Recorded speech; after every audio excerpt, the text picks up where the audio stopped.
Congo. Yahweh, Yahweh, batela Nikongo. Yahweh, Yahweh, bénissa Nikongo. Yahweh, Yahweh, batela Nikongo.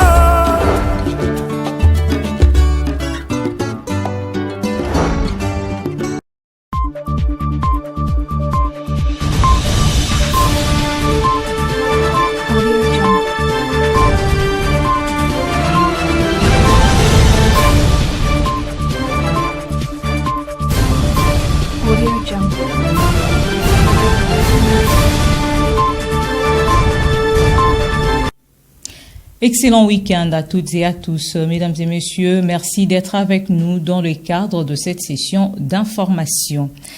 Le 12 octobre de chaque année, la communauté kimbanguiste commémore le décès du prophète Simon Kimbangu. L'église Kintwadi Kiedika Congo, que dirige M. Mbambi Mavungu, a organisé un culte spécial pour la circonstance. Le détail, c'est dans ce reportage de Pacifique Mwanda et Ronsar Kondé.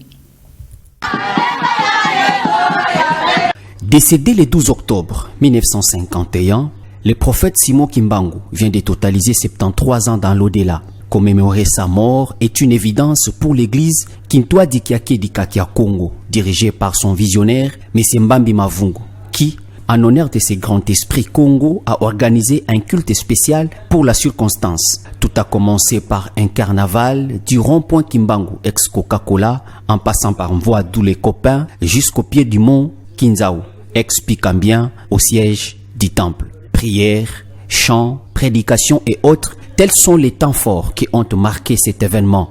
Dans sa prédication, M. Mbambi Mavungu est revenu sur son appel tel que circonscrit par les secrétaires avant sa prise de parole. S'il nous revient à interroger l'histoire, nous nous rendons compte que tout a été déjà dit dans la prophétie du 12 septembre 2021 en Mbanza Sanda par Mfumu Kimbangu, je cite, « Les jours où les Noirs prendront conscience, une nation au monde s'élèvera et n'importe quelle autre nation qui osera de s'opposer à elle sera engloutie par les eaux. » L'un des encadreurs est revenu sur l'importance de la journée du 12 octobre. Il a par la suite fait appel à tous les prophètes, communément appelés Ngunza, de se rallier à eux afin de créer une synergie forte pour la propagation des œuvres du prophète Kimbangu.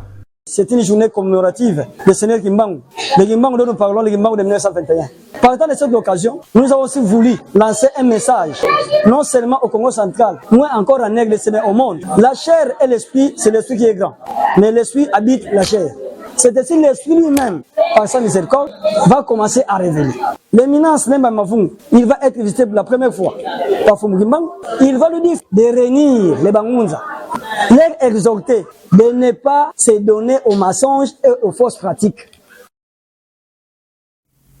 Parlons sécurité dans ce journal. Le phénomène coupeur de route refait surface depuis quelques temps sur la nationale numéro 1, précisément dans son tronçon compris entre Matadi et Boma. Plusieurs véhicules ont été stoppés dans la nuit du vendredi 11 au samedi 12 octobre 2024 entre Kinzanvwete et le village Kizulu Sandi dans les territoires de Sekebanza. Plus de précisions avec Glodino Lucano.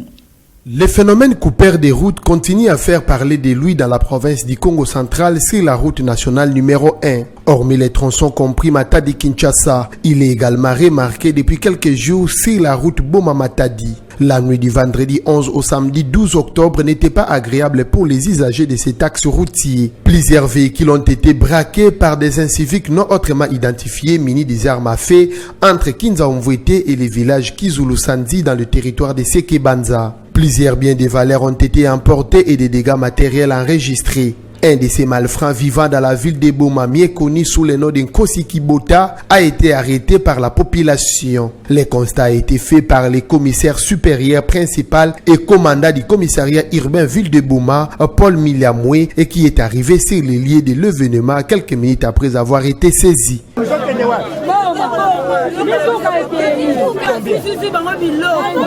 Signalons que ces malfaiteurs ont bloqué la route par ces morceaux de bois coupés dans la forêt à l'aide d'une machine. La population de cette partie du Congo central et quelques passagers victimes de cet acte barbare demandent aux autorités compétentes de renforcer la patrouille sur la nationale numéro 1 pour contraindre ces inciviques afin de permettre aux usagers de circuler paisiblement. Rappelons que lors de son mot au rond-point 24 novembre pendant la grève des conducteurs des gros véhicules, le gouverneur Grace Nkwanga Maswangi Bilolo a promis de disponibiliser le moyen de transport pour la surveillance de la route nationale numéro 1.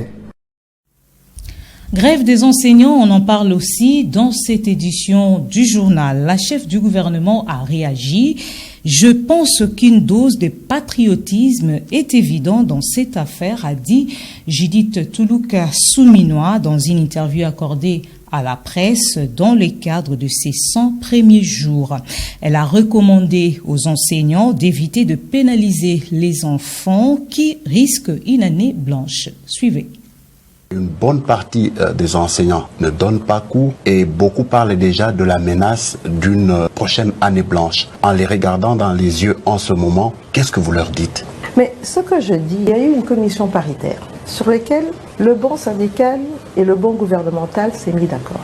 On a bien indiqué la problématique que nous avions. On s'est mis d'accord sur un certain nombre de pas qu'on va faire d'un point de vue financier, pouvoir déjà accomplir un certain nombre de paliers. Donc si aujourd'hui, quand un accord a été pris, certains, parce que quand on dit au niveau des enseignants, c'est pas tous les enseignants. Du moins une bonne partie. Une bonne partie, vous l'avez identifié? Vous avez fait cette analyse? En tout cas, ils sont de plus en plus nombreux. Ils sont de plus en plus nombreux, mais je pense qu'à partir du moment où on s'est mis d'accord et qu'on a dit qu'en 2025, on allait continuer, on préfère aller sur une année blanche. Je ne pense pas que ce soit la solution. Le gouvernement a montré sa bonne foi. Nous venons d'arriver. Nous avons montré notre bonne foi. Nous avons un budget que nous n'avons pas, nous, élaboré. Nous travaillons sur base du budget que nous avons trouvé. Laissez-nous la chance. Avec le budget que nous venons d'élaborer, une fois qu'il va être approuvé par le Parlement et qu'il sera promulgué, à ce moment-là, on pourra faire mieux. Mais là, on fait avec ce qu'on a entre les mains. Malheureusement, madame, quand on parle avec les syndicats tels que les SIECO, les Synécat et tant d'autres, ils accusent le gouvernement de ne pas négocier avec les bonnes personnes. Le gouvernement crée ses propres syndicats, les amène autour d'une table et signe des accords et tout. Eux, ils estiment que vous ne parlez pas avec les bonnes personnes et votre gouvernement n'échappe pas à cette situation. Bon, c'est le cas. Je pense que moi, ma porte est ouverte. C'est vrai que parfois, ce n'est pas évident de pouvoir recevoir tout le monde dès qu'ils arrivent, mais j'ai fait au maximum de rencontrer tous ceux qui viennent se plaindre ou bien qui font des sittings ici. Donc, si c'est vraiment le cas, je pense qu'il est important, plutôt que de faire subir cette grève à nos enfants, de pouvoir venir et qu'on discute sur cette représentation. Mais ça aussi, c'est une responsabilité des syndicats. Parce que comment voulez-vous que nous, gouvernement, aujourd'hui, nous discutons avec un groupe, demain, c'est un autre groupe qui revient. Donc, je pense qu'il est important d'aller, et ça, j'en ai discuté avec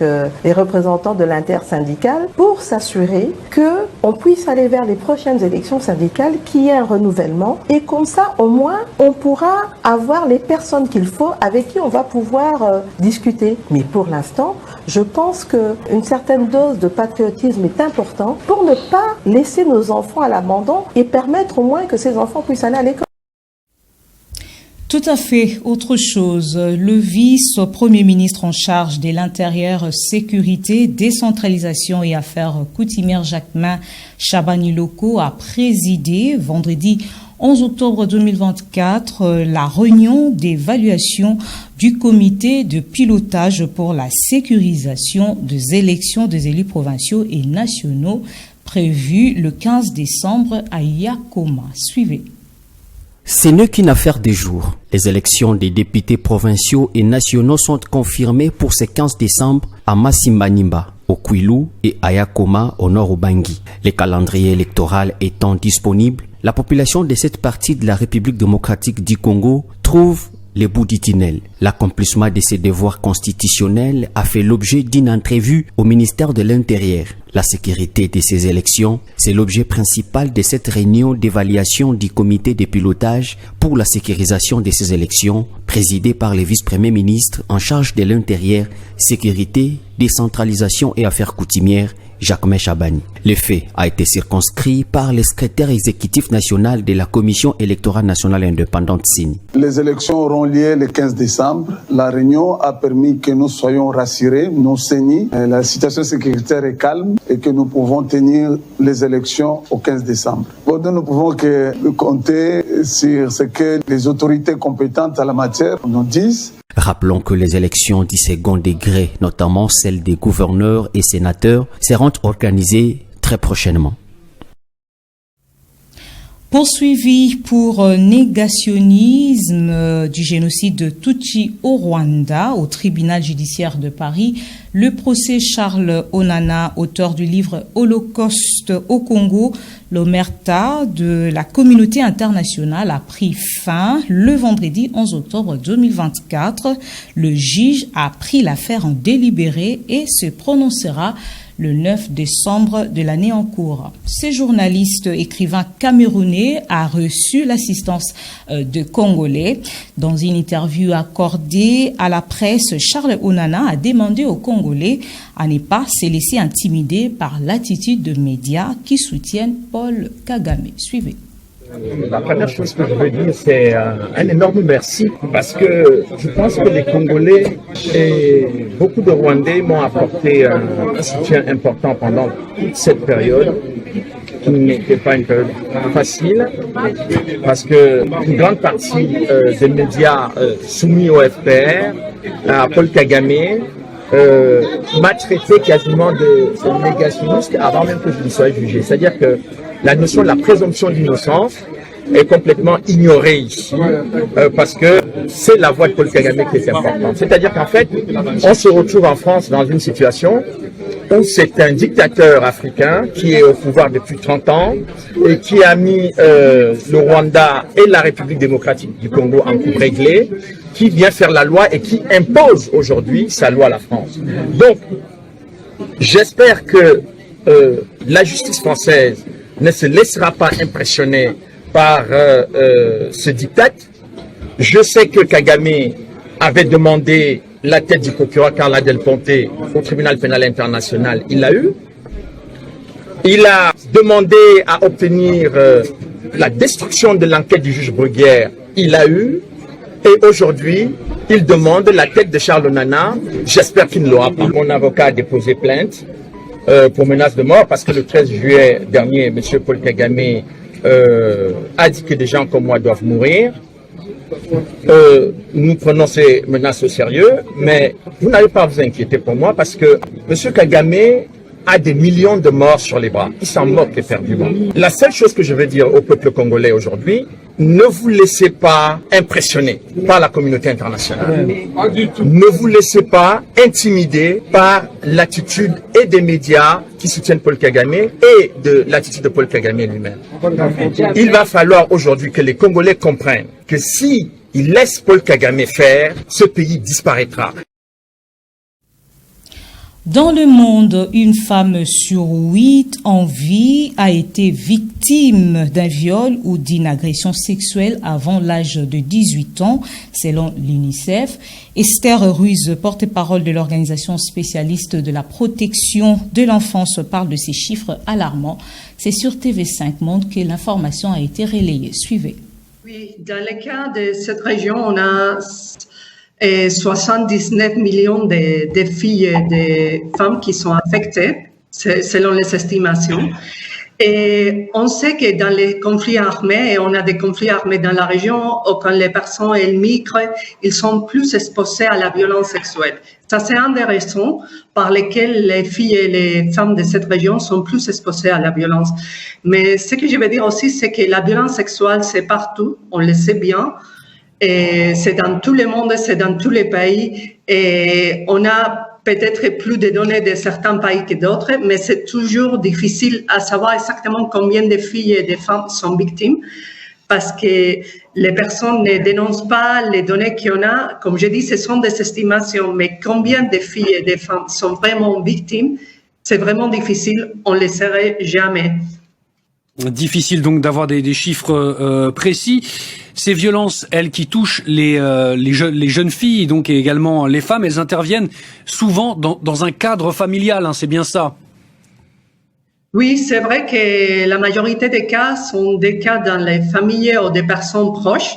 Aussi, comme j'ai dit, dans les conflits, ça peut être pour des groupes armés. Mais c'est une chose qu'on doit travailler aussi dedans la maison. Et c'est pour ça qu'on travaille dans des programmes de prévention et d'attention à la victime, à survivant de la violence sexuelle. Et c'est important de travailler avec tout le monde. C'est important de travailler avec les enfants depuis qu'ils sont petits, qu'ils connaissent son corps, qu'ils savent si quelque chose se passe, à qui il doit parler, avec qui il se sent commode. Mais aussi, c'est important de travailler avec les écoles, la santé, et la famille elle-même. On travaille beaucoup dans la parentalité positive. On travaille avec les mères, les parents, d'autres personnes qui sont en charge des enfants parce qu'ils ont aussi les outils pour répondre si on découvre un cas de violence sexuelle.